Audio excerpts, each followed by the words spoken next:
recently started trapping a lot with these dog-proof traps here, targeting mainly raccoons. Not necessarily because their hides are worth a lot, because they're not worth hardly anything, but because the population of raccoons around here is just astronomical. In fact, all fur bearing is kind of like that, but raccoons are fairly easy to catch. They don't get spooked too much by like man-made stuff, so I don't have to hide these much. I can put a whole bunch out real fast, and I can catch a lot of coons real fast, and the kids really like that when they go along with me, especially like this little guy here. He doesn't want to hang around while I make a set. You know, if I spend 20 minutes on a set, he's already bored, he wants to go home. So I've just been using the dog proofs, and I got a pretty streamlined method that I use. I know a lot of guys use cables and stuff like that, and I've seen a lot of people use a lot of different ways, and they're all pretty good methods, but this way is maybe not the best, but it's super streamlined, it's super fast. So all I have are these rebar crosses. So I just welded a short piece of rebar about 3 or 4 inches across, and I just welded that on. And these things are about 3 feet long, and they're the right diameter that this link on these dog proofs right here, they go right through it.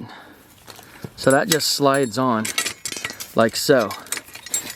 And so I can just slide one of these dog proofs on, and then I'll beat this into the ground, and I bait it, and I can cover it with some leaves or whatever, but honestly most raccoons don't even care. If they can smell something, they don't care that there's a big metal object. They'll reach their hand right in there and try to get it. It nabs them up. I don't have to worry about, you know, keeping it away from suburban areas and stuff. You know, I got neighbors and dogs and stuff that run around this property that I trap, and honestly I don't think there's a possible way you could get a dog or a cat in there. I mean, unless they're just like a very small dog and they're just, I've not seen it yet, and I've used these for a couple years now. So what I'm actually going to do, as I mentioned earlier, these raccoons, you don't really have to camouflage them much, and in fact, since I'm setting so many out, I'm going to so I can just see them real fast, I'm going to go ahead and paint just the ends of these rebar little crosses that I got for stakes. I'm just going to paint the tops of them. That way I can see them a little bit easier. So it doesn't have to be a wonderful paint job. I ain't going to worry about it, like, you know, cleaning them off or anything. I'm just going to get them a little shade of white here, make them real visible. And I really honestly don't think this is going to affect how the coons see them at all. I don't think it's going to scare them away. I'd be really surprised.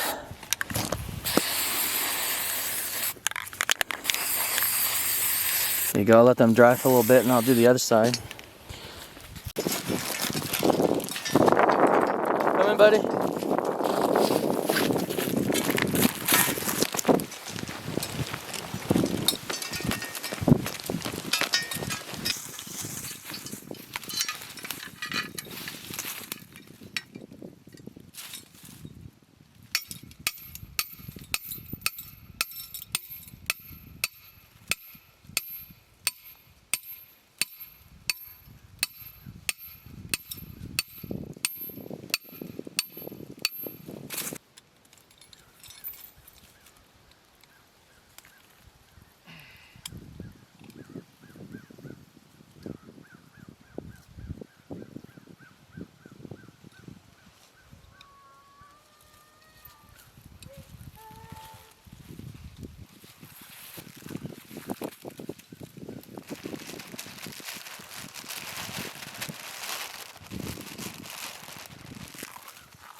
Yeah, this looks like a good spot, doesn't it, buddy?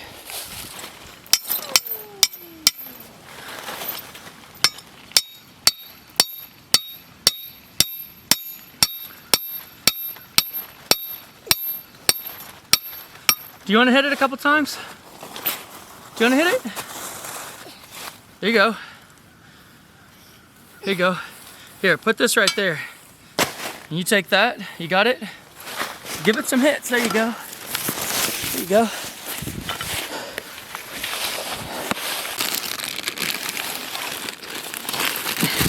Don't eat all the marshmallows.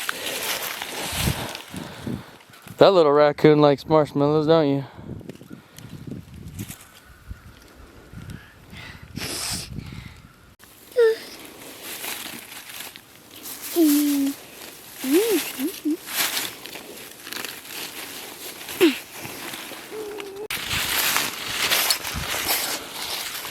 Just leave enough marshmallows for the real raccoons, okay?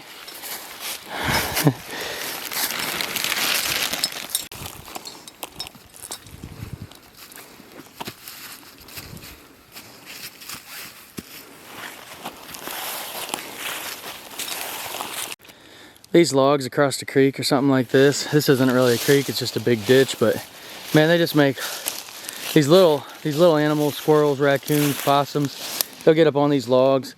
They can get over there real quick. So you can see some bare dirt on the other side there. So something's been, you know, using this log to move across this ditch a lot quicker instead of climbing to the bottom and then climbing back up. They just move across this log. They'll get up there on the other side and stuff. So it kind of makes this little funnel, a little trail. So I usually pick a side. Obviously I'm on this side, so I'll just pick this side and just off 2 or 3 feet off. You know, if you can get a trap set, them raccoons, they have a pretty good nose, so they'll be able to find it. So we'll throw one right here, kind of uphill a little bit, and now kind of sprinkle some of this cereal and crush it up and just kind of sprinkle it around here like pixie dust along. And then when they come to this log to try to get across, they'll probably smell this, come up here and investigate. Hopefully that's kind of the thinking anyway.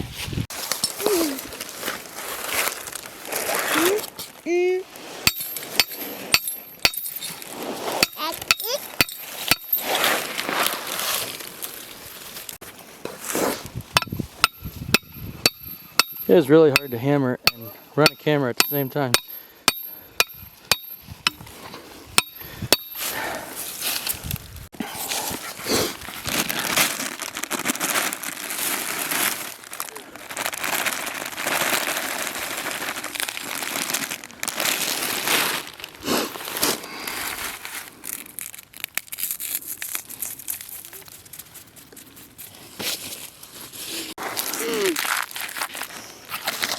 Put some of those down there. Give them a little scent trail, huh? You're like Hansel and Gretel, huh?